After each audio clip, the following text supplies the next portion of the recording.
আগুনে সর্বশেষ ফায়ার সার্ভিসের তথ্য অনুযায়ী এখানে কিন্তু 16টি ইউনিট আগুন নির্বাপনের জন্য কাজ চালিয়ে যাচ্ছে এবং এছাড়াও আরও বেশ কয়েকটি ইউনিট কিন্তু করাইলের উদ্দেশ্যে রওনা দিয়েছেন। সেটা হয়তো আরও কিছুক্ষণের মধ্যেই এই করাইলের এই বস্তির এলাকায় এসে উপস্থিত হবেন। তো এখানে আমরা যতটুকু কথা বলেছি স্থানীয়দের সাথে এবং বস্তিবাসীর সাথে, তারা যেটা বলছে এখানে এখানে 150 বাড়ি আছে। 150 বাড়ি অর্থাৎ একটা বাড়িতে কিন্তু আবার 20, 30, 40টা পর্যন্ত ঘর থাকে। বস্তির এই রাজধানীর বস্তির যে সিস্টেম, এটা হয়তো পঞ্চগড় কিংবা খুলনার অঞ্চলের লোক হয়তো এটা বুঝবে না, কিন্তু রাজধানীতে যারা থাকে, বস্তিতে যারা থাকে, ঢাকার সিস্টেমই এটা, একটা বাড়িতে 20টা 30টা করে ঘর থাকে। ইমতিয়াজ সনি, আপনি থাকুন। আমাদের সহকর্মী মোহাইমিনুল হক অপু আছে সেখানে, আমরা একটু অপুর কাছে যেতে চাই। অপু, আমরা ছবিতে দেখতে পাচ্ছি ঝিলপাড় থেকে, অর্থাৎ যেই পাশে করাইল বস্তি, সেখান থেকে সম্ভবত নৌকা করে অনেকে এই পারে আসছেন। আপনি সেখানে আছেন, আমাদেরকে জানাবেন সবশেষ কি তথ্য রয়েছে আপনার কাছে, কি দেখতে পাচ্ছেন আপনি? মানুষ কিন্তু এখন আসলে শেষ সম্বল যা আছে তাই নিয়ে কিন্তু বেঁচে ফেরার চেষ্টা করেছে। আগুনের তীব্রতা এতটাই ধারণ করেছে যে মানুষ দেখতে পাচ্ছেন যে নৌকায় করে তারা যেভাবে পাচ্ছেন, তারা জীবন যেমনি বাঁচাচ্ছেন, তাদের কিছু মালামাল সেগুলো নিয়েও কিন্তু তারা আসার চেষ্টা করছে। এবং আগে আমরা যে 4-5টি নৌকা দেখেছিলাম, এখন কিন্তু এর সংখ্যা আরো বেড়েছে এবং উদ্ধার কাজে যারা বাসিন্দা যারা রয়েছেন তারা কিন্তু চেষ্টা করে যাচ্ছেন ওই পার থেকে জীবন বাঁচাতে। আসলে লেক পাড়ের যে ঘরগুলো রয়েছিল সেই ঘরে কিন্তু এখন আর সেই ঘরগুলো বাঁচানোর কোনো উপায় নেই। আসলে আগুন নিয়ন্ত্রণে আনার যে চেষ্টা হয়ে থাকলো সেটি কিন্তু এখন আর নাগালের মধ্যে নেই, সেটি কিন্তু বাইরে ছড়িয়ে পড়ছে। আসলে পুরো করাইল বস্তি কিন্তু এখন আগুনে জ্বলছে। দেখতেই পাচ্ছেন মানুষ যেমনি আগুন নিয়ন্ত্রণে আনার জন্য চেষ্টা ছিল ফায়ার সার্ভিসের, কিন্তু করাইল বস্তির ভিতরে যে সরু গলি যেগুলো সেগুলো থেকে কিন্তু ফায়ার সার্ভিসের গাড়ি প্রবেশ তো দূরের কথা, মানুষ প্রবেশ করে অনেকটা কঠিন।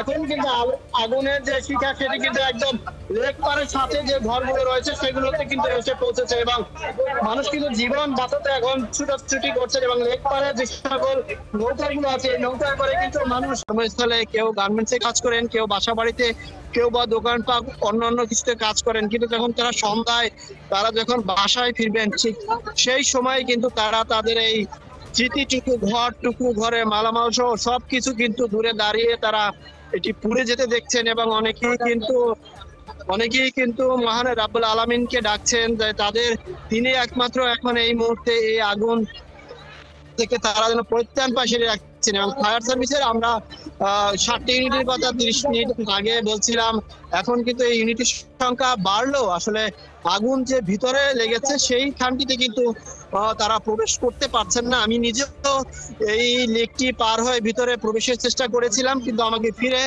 আসতে হয়েছে। এবং দেখতে পাচ্ছি কয়েক শতাধিক মানুষ কিন্তু তারা এই লেকটির পারে কিন্তু চলে আসছেন এবং এই তারা কিন্তু একটু আশ্রয় যেখানে পাচ্ছেন দাঁড়িয়ে পড়েছেন। এবং আমরা অনেক খুশি সহ নৌকায় করে কিন্তু মাঝিরা তাদেরকে নিরাপদে সরিয়ে আনতে পেরেছে। যেহেতু এখানে বনানী, গুলশান এবং মহাখালী ওয়ারলেস কিন্তু গেট থেকে কিন্তু এখানে বের হওয়ার জায়গা রয়েছে। তবে মানুষ সাধারণত এই টিভি গেটের সামনে গুলশানের যে লেকটি রয়েছে সেই লেকে যে নৌকায় সচরাচর তারা পারাপার হয়ে থাকেন, তারা কিন্তু এই নৌকায় করে পাওয়া যাচ্ছে। অনেক নৌকা কিন্তু আমরা দেখতে পাচ্ছি যে যতটুকু পারছেন তারা কিন্তু মালামাল নিয়ে বের হয়ে আসার চেষ্টা করছেন। যতটুকু সম্বল তারা রক্ষা করতে পারছেন তারা কিন্তু অনেকেই এই নৌকায় করে বের হয়ে আসছেন। আমরা ছোট ছোট সন্তান, শিশু, তাদেরকেও কিন্তু মায়ের কোলে দেখতে পেয়েছি। এবং আমি যখন ভিতরে করাইল বস্তির ভিতরে প্রবেশ করেছিলাম তখন কিন্তু যেটি দেখতে পেয়েছি যে মানুষ যেমনি এভাবে ঘোরাঘুরি করছেন, তাদের ফ্রিজ থেকে অন্যান্য যে প্রয়োজনীয় জিনিসপত্র সেগুলো চেষ্টা করে যাচ্ছেন। এবং গ্যাস সিলিন্ডার যেগুলো ছিল সেগুলো কিন্তু আমরা দেখেছি অনেকে নিরাপদে চেষ্টা করছে। যেহেতু এখন পর্যন্ত প্রায় 1 ঘন্টার বেশি সময় ধরে হলো মহাখালীর করাইল বস্তির যে আগুন সেটি কিন্তু এখনো চলছে। এবং এই আগুন আসলে এতটাই বিস্তার লাভ করেছে, ফায়ার সার্ভিসের কর্মীরা আসলে কত চেষ্টায় কতক্ষণ নাগাদ আগুন নিয়ন্ত্রণে আনতে পারে সেটি কিন্তু আসলে বলা যাবে। এখন পর্যন্ত কিন্তু আমরা দেখতে পাচ্ছি যে আগুনের লীলাহীন শিকার কিন্তু দাও দাও করে জ্বলে যাচ্ছে। পুরা করাইল বস্তির একটি অংশ কিন্তু ইতিমধ্যে পুড়ে গেছে। 1 ঘন্টায় যদি আগুন জ্বলে আসলে ওইখানে ঘর বাড়ি যা থাকে আসলে সেগুলো কিন্তু আর বাঁচানোর মতো কোনো অবস্থায় কিন্তু এখন আর নেই।